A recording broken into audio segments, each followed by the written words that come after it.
Hey, this is your girl, Leslie D. And today we are talking about self-love, fam. And I have a surprise. Not only am I talking about self-love with you, but I have my dear friend, Joanae King, who is an absolute gem to me. I love her. We have been friends for years. And before I let her open her mouth and start dropping gems, yes, be prepared because she's going to be dropping gems. I want to share just how dope she is. Let me read you her bio.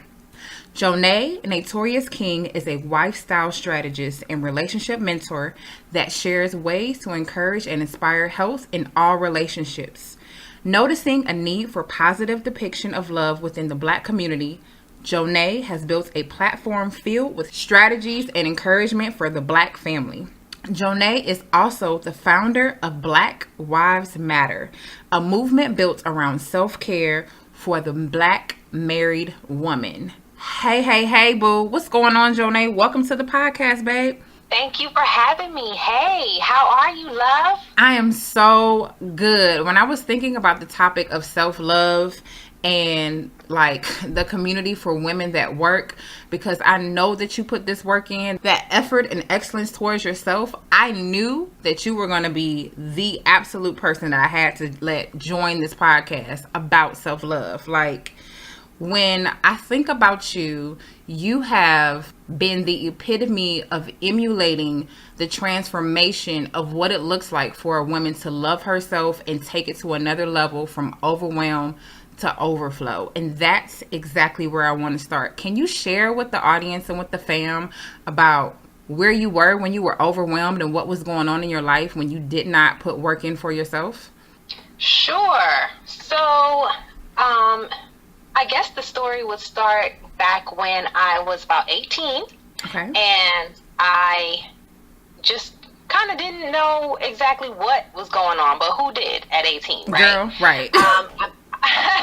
But I met my ex-husband at the age of 18, and from what I thought, that is what love was. I had no real examples of what it was. So when he was, calling every day and, paying my little Sprint bill, and I thought he was doing something so great, I was like, well, he's going to take care of me, and that's what I need, because I need somebody to take care of me. Again, young and very clueless to what real self-care and self-love looks like. So fast forward to about the age of 26, I started wanting something else. After 3 children, a career, I did still feel like I was lost and I was not happy with myself. I wasn't happy with the relationships that I was fostering, my marriage, friendships at that time, family ties.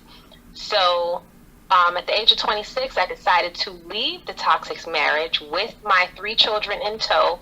And although that was hard, and I went through many financial hardships, I still stayed the course. And I stayed the course, and I began to grow as a person and really learn how to depend on myself and take care of myself for the betterment of self and my children. So with that being said, I still had some little hang-ups when it came to the love department. Gotcha. And, I dated some people. And when I met my husband now, Naetorious, when I met him... Ooh, you hear that gushing, fam? She all gushing when she said, my husband now. Like, ooh. Then, when I met him, I was still... I really liked him, really liked him, but I was so afraid that he would hurt me.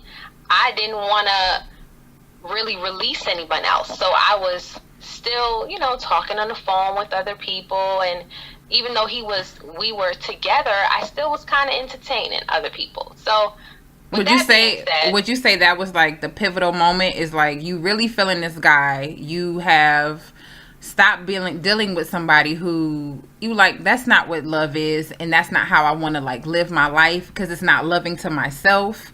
And then you enter into this relationship with your husband now. Like, where was the shift where it was like, I need to begin to truly love myself? Like, not be overwhelmed in this situation, or not be fearful in life, or allow my struggles to like dictate my life? Like, what was the pivotal moment for you to be like, okay, Joanae, I need to begin loving myself? The pivotal moment was when I was hiding behind other or holding on to other relationships, friendships, or whatever, to mask or to guard myself from being hurt by my current husband. So the shift happened, and the pivot happened when I realized that I could possibly lose the person that I really care about and really love, because I was choosing to still be selfish. And selfishness is a part of self-love, but you have to learn how to be selfish accordingly. So I was just being all for self instead of pouring into myself so I can pour into others. That is what self-love is. Self-love is being selfish to the point where you can be selfless.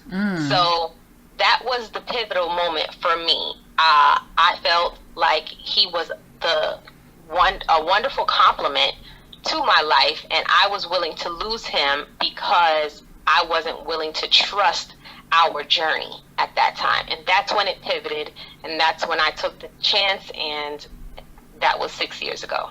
So, and the thing is, you dropped the gem when you said self-love is not selfish. It's selfish so you can become selfless, so you can pour. Yeah, so you can pour from a cup that's overflowing, not from empty.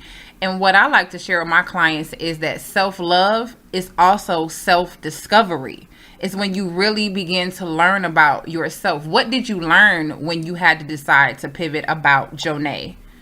I learned that she wasn't as strong as she thought she was. I learned that she really didn't want to, or never had taken a chance on something she really believed in. That is what I learned. I learned that in that pivot, that I wasn't willing to put myself in a position to be hurt or to even grow from said pain. I wasn't willing to do that until that point, until I was faced with, can I see myself without growing with this person that I, when I met him, felt nothing but elevated with. So because I was feeling elevated and already doing the work before I met him, I still had some hangups, because again, in these journeys, it doesn't happen overnight. So although I was growing, I was still having hangups to where I was still very afraid in some aspects. And so with your pivot, what were the things, like, what were the steps or the things that you had to do to really manifest the pivot that you recognized inward, to make sure that not only he knew, but the people in your life knew, that the people who were in your family knew? Like, what things did you have to do for Joanae to then shift and pivot to then bring into your life what love was already going on within yourself? Like, what did you have to do? I basically had to reconnect within. I had to isolate myself. I had to really dig deep and figure out, what was I so afraid of? Was I afraid of success? Was I afraid to fail? What exactly was it? And I couldn't get that from any other relationship, whether it's family, friendships, romantic. It didn't matter. I needed to spend time with myself and really dig deep and figure out what it is that I wanted. I meditated, I journaled, I started walking again. I started to, affirm different things within myself. And that is what I had to do in order to even start the process of growth.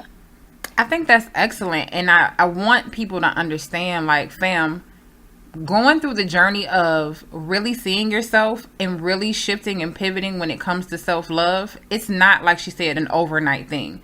You literally have to cultivate different habits in order for you to really truly manifest what love is going on within you, so that others can see, oh, okay, like, she really does love herself. Because a lot of times we expect people to love us in a certain way, but they can't do that because they don't even see you loving yourself in that way. So did you change your standards, babe? Like, is that what you did too?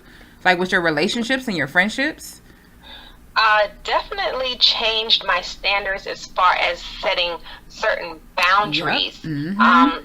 And once I began to set those boundaries, the people who didn't fit into my new lifestyle began to trickle and drop off, which is fine. That's part of the growing process. You I definitely will definitely, lose people when you are shifting. When you begin to love yourself and when you begin to set boundaries, people get real uncomfortable with that. yep, absolutely, because they want to see you as the person they know and not the person that you're growing to be. And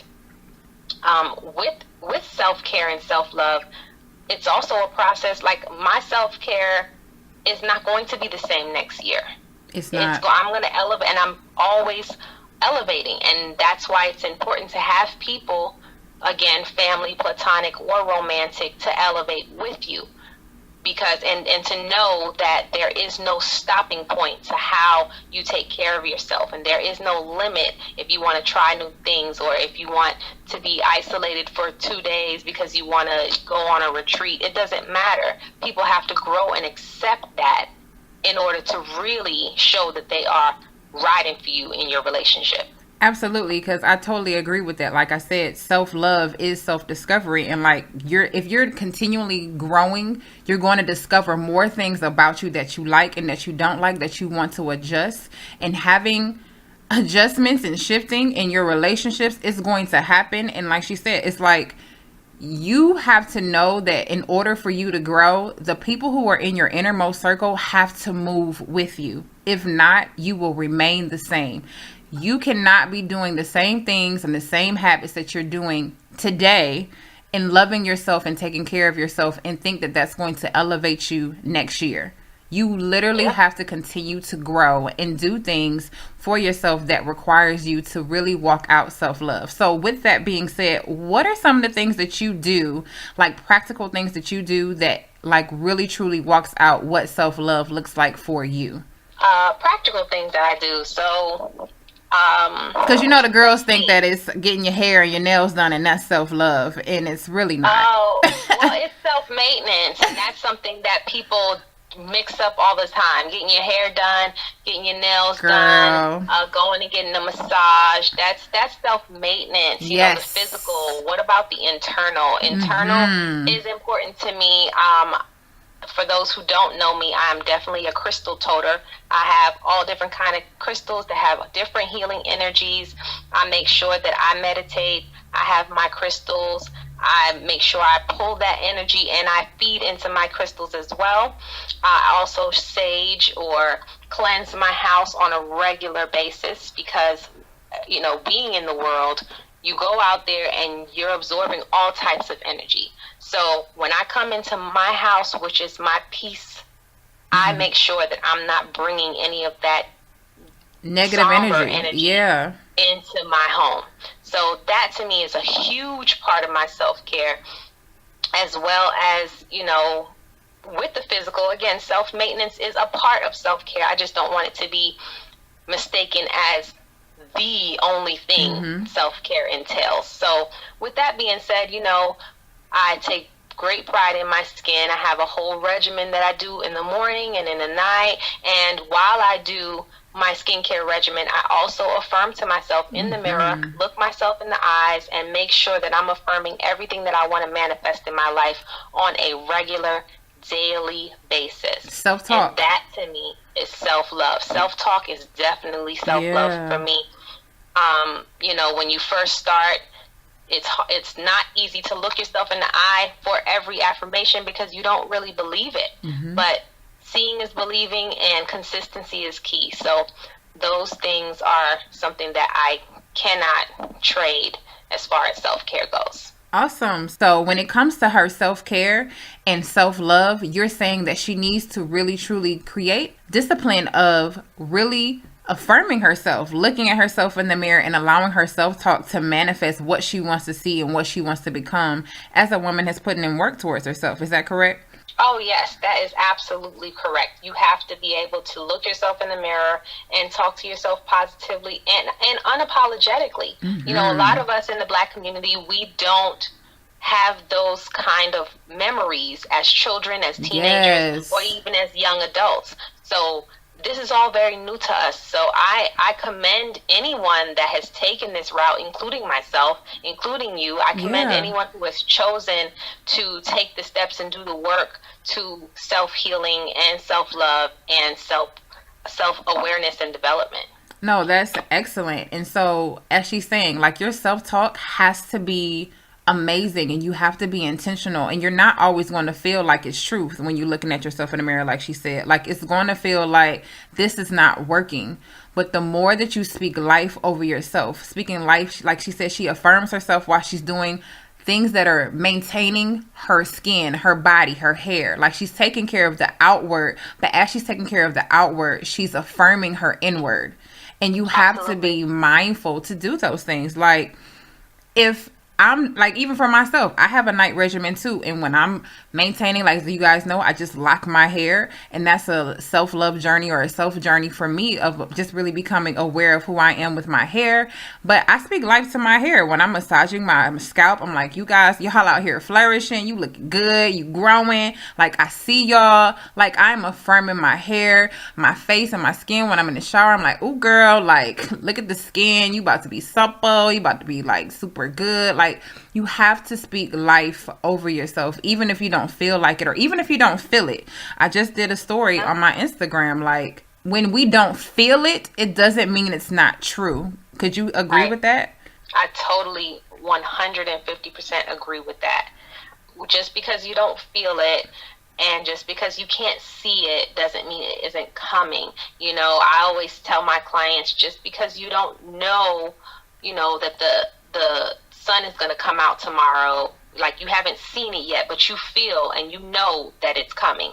And you have to feel and affirm that in your life. Yes. Like, yeah, you don't see your millions yet, but you know that it's coming. Just like you know the sun is going to rise in the morning and the moon will show up at night. Like that's how dead set you have to be on what you want in your life and for your journey.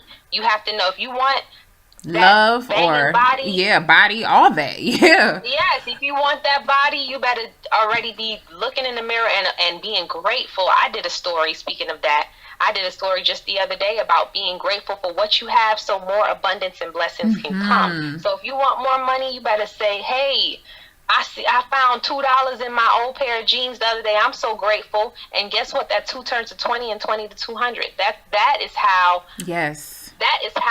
this life works. That is how manifesting and affirmations work. And that's all part of self-love and self-awareness and self-truth.